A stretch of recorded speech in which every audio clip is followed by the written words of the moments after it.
Have you ever wondered what fuels the ongoing conflict between Israel and Hamas? This tale of turmoil is not a simple one to unravel. It involves a myriad of factors, from the contentious nationalist flag march in Jerusalem to the rise and ambitions of Hamas. There have been major flare-ups and escalations, like the devastating strikes in Gaza. This is a narrative woven with tension and strife, with peace often hanging by a thread. Now let's delve into the chronology of events that led to the current state of affairs.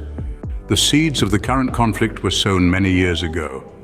Our story begins in 2005, when Israel made a significant decision, withdrawing from Gaza. This marked a turning point, setting the stage for the rise of Hamas the following year. In 2006, Hamas not only ascended to power but also captured an Israeli soldier.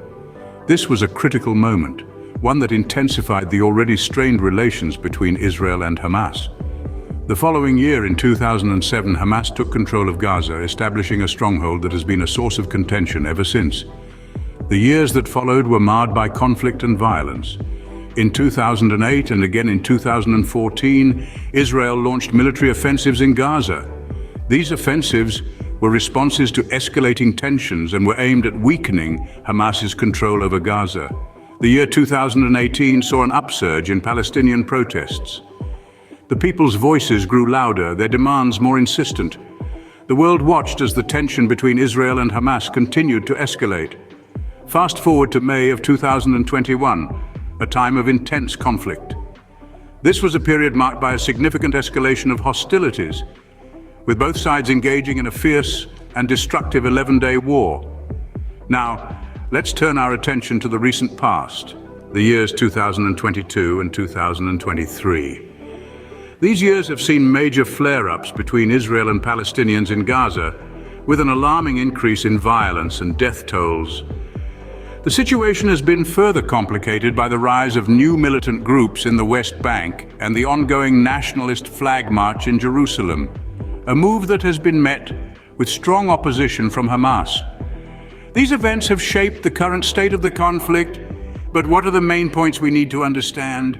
Understanding the conflict requires a grasp of its key complexities.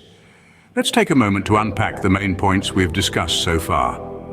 The Nationalist Flag March, an annual event by Israeli nationalists, has been a major source of tension. Celebrating Israel's capture of the Old City in the 1967 Middle East War, the march often passes through the Muslim Quarter, inciting resistance from groups like Hamas.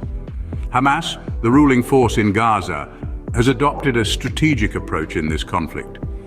They've been building ties with militant groups in the West Bank, seeking support beyond their enclave. This strategy is a cautious one, as Hamas avoids a direct confrontation with Israel but sees the West Bank as the main battleground. Violence in the West Bank has been on the rise, with young fighters forming new militant groups.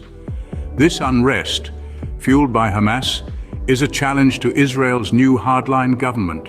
The tension is further escalated by accusations from Palestinian Authority officials who claim that Hamas is funding armed cells in the West Bank to weaken their authority.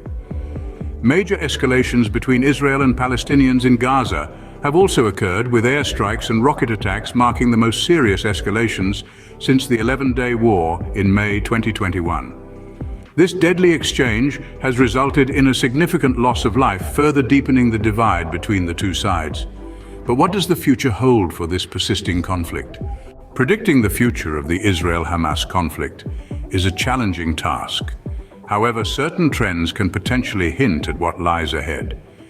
The increasing tension in Jerusalem, for instance, could potentially escalate into a larger conflict, particularly with events like the annual Flag March causing friction. The West Bank, too, is a region of concern, with Hamas building ties with militant groups and backing Palestinians in daily unrest. This could lead to a surge in violence, further destabilizing the region. Another crucial element to consider is the potential for a miscalculation or provocation from either side. Such an instance could risk the fragile calm and lead to Israeli-Palestinian friction at sensitive sites like the Al-Aqsa Mosque complex in Jerusalem. Moreover, Hamas, despite facing economic challenges in Gaza, seems to be eyeing a future role in the West Bank, a move that could significantly alter the dynamics of the region. In this intricate web of possibilities, what's certain is that The stakes are high and the margin for error is small. As we continue to monitor this situation, one thing remains clear: the need for peace and stability in the region is more urgent than ever.